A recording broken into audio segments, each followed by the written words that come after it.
भारतीय की आत्मा के तीन मेन बिंदु, अयोध्या, मथुरा और काशी।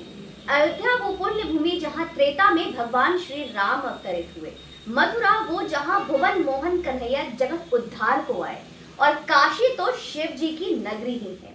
जब आक्रांताओं को देश के पहचान की हत्या का ख्याल आया तो सबसे पहले ये तीनों पुण्य क्षेत्र उनके निशाने पर आए।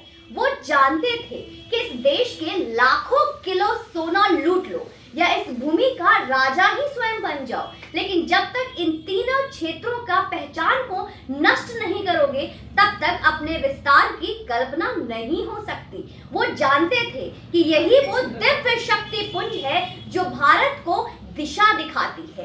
एक एक करके तीरों का पहचान को नष्ट करने का दुरूह प्रयास किया गया।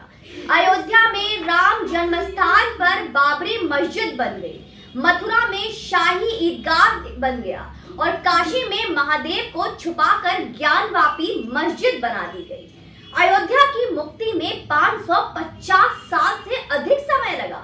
अगले माह पूरी दुनिया भारत के स्वप्न साकार होने का उत्सव मनाएगी, दीपावली मनाएगी। इस संघर्ष में कितना गया इसका कोई ठीक आंकड़ा नहीं है दोस्तों, लेकिन यह संघर्ष अब अपने ध्येय को प्राप्त करेगा, ये निश्चित हो चुका है।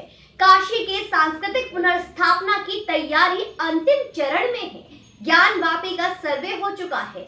रिपोर्ट कभी भी कोर्ट के माध्यम से सार्वजनिक हो सकती है और नंदी जी की आस कभी भी खत्म हो सकती है। तो अब बचा मथुरा। तो प्रधानमंत्री नरेंद्र मोदी ने अपना शीश नवाकर हमें कुछ दिन पहले ही यह शुभ संकेत दे दिया था कि अब यहाँ भी जन्म स्थान मुक्ति का मार्ग प्रशस्त किया जाएगा। हम लगातार यह खबर आप तक अपने वीडियो के माध्यम से पहुंचा भी रहे हैं। उनके इस संकेत को जब अब तक ना समझ पाए उनके लिए आज यह स्पष्ट खबर है कि माननीय इलाहाबाद उच्च न्यायालय ने जन्म स्थान के लिए डाली गई सर्वे याचिका को स्वीकार कर लिया है। दोस्तों, आज पहले हम आपको कृष्ण जन्मस्थान से जुड़े कुछ तथ्य बताएंगे और फिर यह कि माननीय कोर्ट के इस फैसले के बाद क्या क्या होने वाला है यह भी बताएंगे। कृष्ण जन्मस्थान मंदिर उत्तर प्रदेश के मथुरा जिले में मंदिरों का एक समूह है। यह मंदिर भगवान श्री कृष्ण के जन्मस्थान के आसपास बने हुए हैं। इस स्थान की एक अपनी स्वयं धार्मिक पहचान 6ठी शताब्दी से ही रही है। इन मंदिरों को एक बार नहीं बारंबार तोड़ा गया है और जो सबसे आखिरी बार तोड़ी गई थी वह साल था 1670 ईस्वी। तोड़ने वाला था औरंगजेब। औरंगजेब ने मंदिरों को ध्वस्त कर उसी स्थान पर एक ईदगाह खड़ी कर दी। 1017 और 18 के बीच गजनी के महमूद ने मथुरा पर आक्रमण किया और पूरी मथुरा तहस नहस कर दी। गजनी के समय में उनके लिए ही लिखने वाले अल उतबी अपने किताब तारीख-ए-यमनी में लिखता है कि एक शहर है मथुरा जिसके बीचों बीच एक बड़ा सा मंदिर है, जिसके बारे में लोगों का ख्याल है कि ये मानव निर्मित नहीं है। चाहे कुछ भी लिखा जाए या कैसी भी तस्वीर बनाई जाए, इस मंदिर के सौंदर्य वर्णन में असमर्थ ही होगा। महमूद गजनी भी लिखता है कि अगर कोई भी इस मंदिर की तरह इमारत खड़ी करना चाहता है तो 100 लाख दिनार खर्च किए बिना संभव नहीं होगा और इस काम को करने में लगभग 200 साल का समय लगेगा।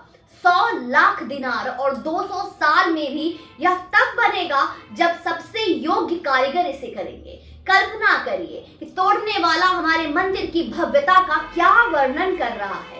फिर क्या था, गजनी ने आदेश दिया कि सबको जला दो, सब कुछ ध्वस्त कर दो। यह सब करके वो सारा सोना चांदी लूट कर ले गया। जानते हैं कितना सोना चांदी था?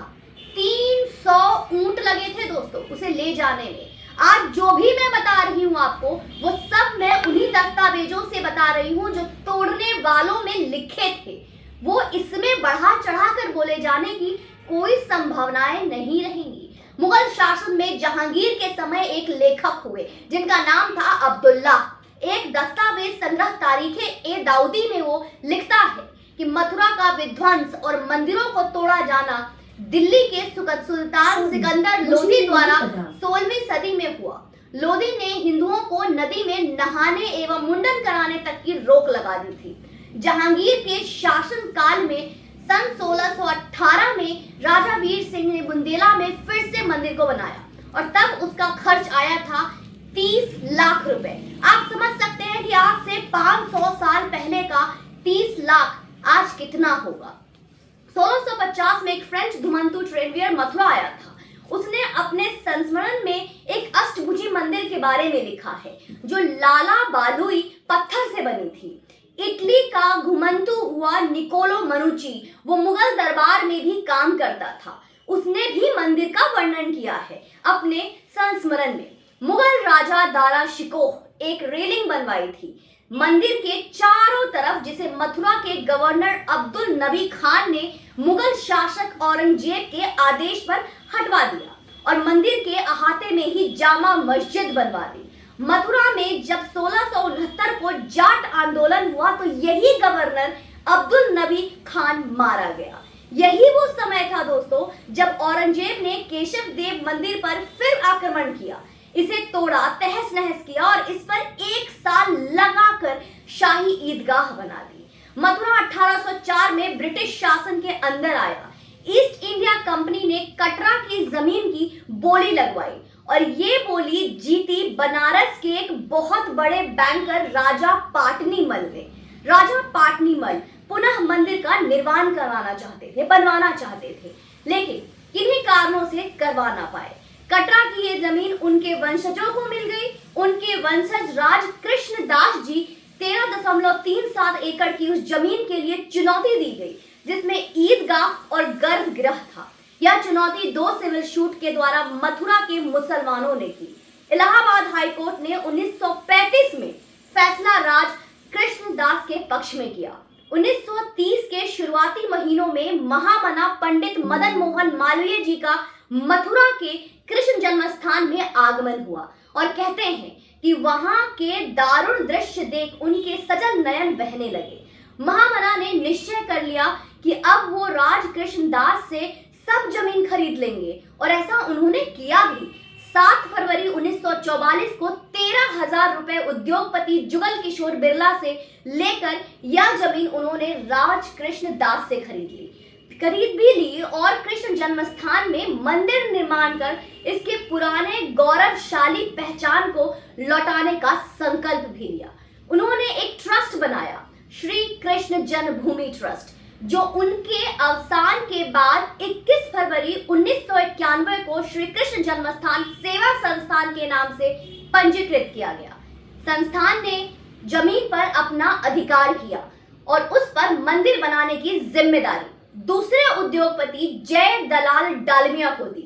अक्टूबर 1953 में मंदिर निर्माण का काम भूमि समतलीकरण से शुरू हुआ और फरवरी 1982 में जाकर यह संपन्न हुआ।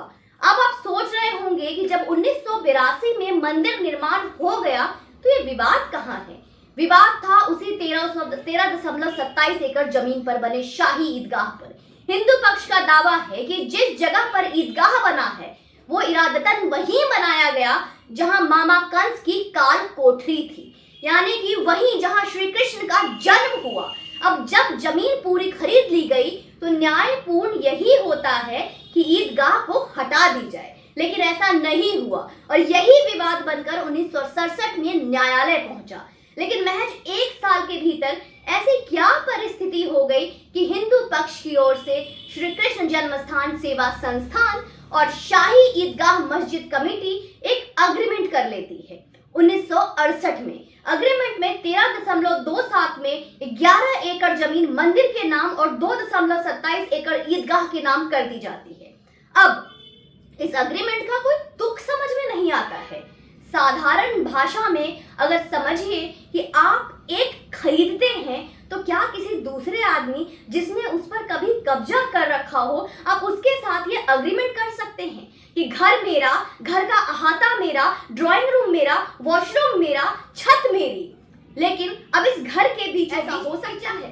तब से लेकर आज तक चुनौती दी जा रही है और आज के हिंदू पक्ष के पक्षकार विष्णु शंकर जैन का दावा ये है कि अगर ऐसा कोई अग्रीमेंट है भी तो वो सर्वमान्य नहीं है और उचित भी नहीं है। कोर्ट ने उनके इसी दावे को अब स्वीकार किया है और इसी मामले में ज्ञानवापी की तरह सर्वे का फैसला भी सुनाया है। तो आज ये तय हो जाएगा कि सर्वे किस तिथि से आरंभ होगी, कौन करेगा और कैसे होगा। हमने आपको जितना संभव हो सकता था छोटा करके पूरा विवाद समझाने की एक छोटी गिलहरी प्रयास किया है।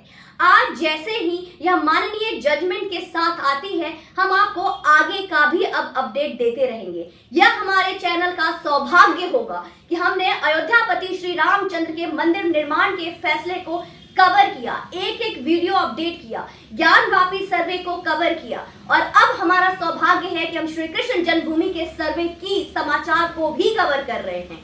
आज सबसे अद्भुत प्यार को नमस्कार है। इस महान गाथा को त्रुटि रहित बनाने के लिए हमें कुछ योग्य धर्मवेत्ताओं के मार्गदर्शन भी प्राप्त हो रहे हैं।